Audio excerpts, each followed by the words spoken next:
This man was chosen by God to possess supernatural powers. When there was a traffic jam, he pointed with both hands. All cars sided two ways. When met the bullies, he opened his mouth and scared him to call Dad.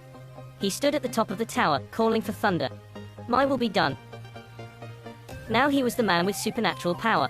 It's hard to imagine that this decayed man was full of negative energy before. He was fired by the company in the morning, then got beaten by a group of gangsters. The man was broken down. Could anything worse happen? The truth told him, yes. While driving out at night to relax, he hit a telephone pole directly, also broke the car. Bruce was so angry. Why was he always unlucky? But he didn't know that this was a must experience to become a son of heaven, because his good luck was about to arrive. The next day, Bruce received a mysterious phone call. The man said he was going to give Bruce a job. The unemployed man hurried over to him, but he never expected the interviewer turned out to be God. "I am God." Bruce didn't believe it. "This is hilarious." He turned to leave, but God called him back to show him a cabinet. God said that everything he had said and done in his life was in this cabinet. How could it be? Bruce was just about to open the cabinet. At this time, God stepped back one step. Soon, Bruce knew why he did that. Finally, it stopped. God slammed the cabinet and the cabinet closed back. Bruce was very angry. He felt that God was punishing him. He wanted to go back.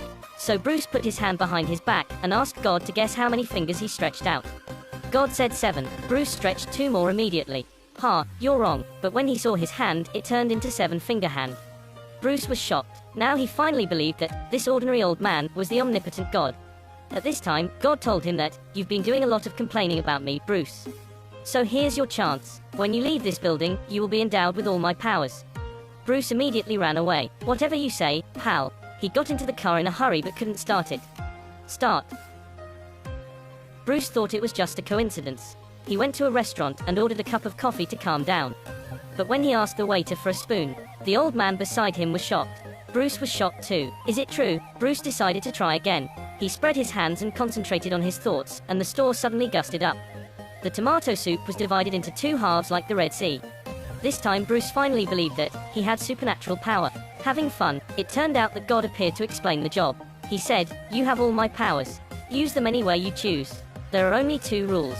You can't tell anybody you're God, and you can't mess with free will." Done speaking, God went on vacation.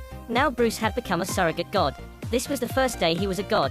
He was so refreshed walking with the wind. Hands pointed to the fire hydrant, it instantly turned into a fountain. With a single breath, he blew up the girl's skirt. Seeing new clothes, he just concentrated, his clothes switched to the mannequins. He burned the tag anytime. Bruce was excited. Now his life finally turned over. Suddenly Bruce saw the bullies who had beaten him. This was revenge time. He slowly dragged over and asked them to apologize to him. The bully thought he was funny. He teased Bruce, "The day a monkey comes out of my butt, we'll apologize." The bully started laughing. Suddenly his face changed and his whole body began to tremble. All his subordinates were surrounding. A monkey actually sprang out from the man's pants. The others were shocked. They quickly left the bully and escaped. How could Bruce let them go? He blew out, a swarm of bees came out from his mouth. The men were so scared that they quickly slipped away. Now there were only the bully and the monkey left. Bruce smiled slightly and told the monkey to go back to where he came from. So the monkey rushed towards the bully.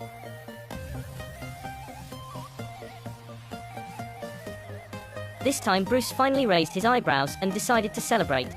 He went home immediately and gave flowers to his girlfriend, and then pulled the moon closer, drew some stars.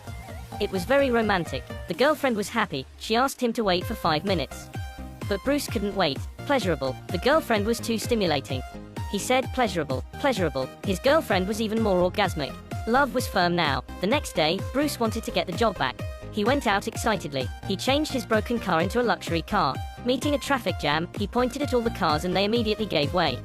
He drove straight to the police canine training center. The colleague saw Bruce and began to sneer.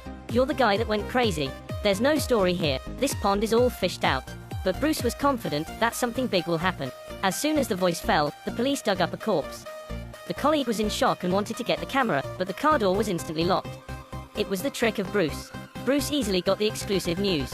Next, he continued to use his magic to create accidents. He conjured up a lot of anesthetics in the colleague's car, let a meteorite fall from the sky at the food festival.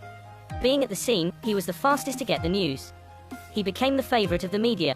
Back at the company, all colleagues cheered for him. Even the boss bowed with a smile when he saw Bruce.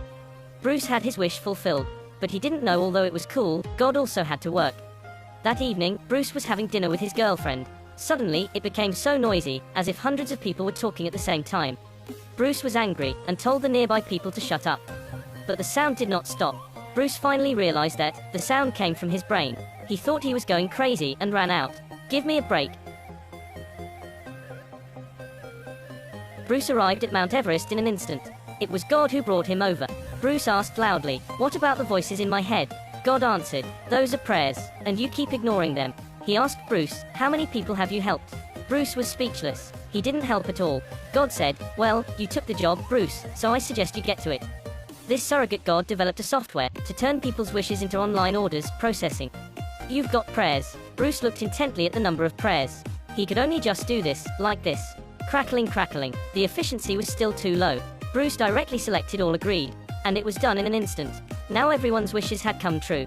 In 5 days, the stock rose 3 times and fell 20%. Everyone was beaming. Bruce was also very happy. He felt that he was the omnipotent savior who brought happiness to mankind, except for his girlfriend. She was still angry when he messed up the dinner last time. No matter how many times he called, she ignored him all. At this time, Beauty came to find Bruce. She hugged him violently. Bruce was just a little confused, but suddenly realized that his girlfriend came to find him. Now his girlfriend was really mad. She moved out overnight and decided to break up with Bruce. Bruce was sad, and had to use his power to ask for forgiveness. She went out for a run. The trees were engraved with love words. She went to buy coffee. The TV was broadcasting, "Forgive me." Finally, the wild geese formed a word, "Call him." But she was still not moved. Bruce had to find her to cast the spell. "Love me, love me." She turned around and left. Bruce was desperate. It turned out that the divine power of God also cannot fix this. But he didn't know that worse things were yet to come. Because of the overuse of power, the world fell into chaos. Because of the meteorite, the power supply was destroyed. People realized they're winning the lottery, yet the prizes were evenly distributed, and everyone could only get $17. Everyone was angry now. They began to protest on the streets. The scene was chaotic. Seeing the situation, Bruce was frightened. He hurried to find God. He did not understand. He made everyone's dream come true. Then why did this happen? At this time, God said, "I can only change the outside world, but cannot change people's hearts. People want me to do everything for them, but what they don't realize is they have the power." Done saying, he left. At night, Bruce thought for a long time. The next day, he turned off the wish software. This time he decided not to use power anymore. He must rely on his own power to help others. Seeing a car broke down on the road, he stepped forward to help push it. Seeing a colleague getting back from holiday, he actively shook hands and reconciled. Life seemed to be slowly getting better, but one day, his girlfriend's sister came to help get stuff. She told Bruce one thing. His girlfriend prayed for him before going to bed every day. Bruce quickly turned on the computer and searched for her wishes.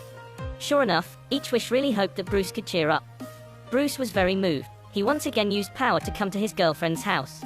He found that his girlfriend was crying. "Please, I still love him. I don't want to hurt anymore. Help me forget." Bruce was distressed and powerless. How should he grant his girlfriend's wishes? He shouted in the rain, "I don't want to be God. I want you to decide what's right for me." At this time, a white light shone. Bruce thought it was a manifestation of God. It turned out to be a truck. When he opened his eyes again, he was already in heaven. There he met God again, and God handed him a bracelet. He said, "I want you to pray, son." Bruce took it, but didn't make a wish to make him come alive.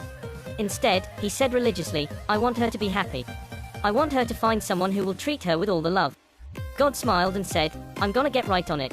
He put Bruce's chest back with his fingers. Then, Bruce came back to life again. When he woke up, his girlfriend was by his side. She forgave him. The two embraced and cried. Now Bruce finally understood that God was never the one who created miracles. Later, he organized a blood donation event. He began to know how to be grateful and how to actively give instead of asking for it. But who said that giving is it not a miracle?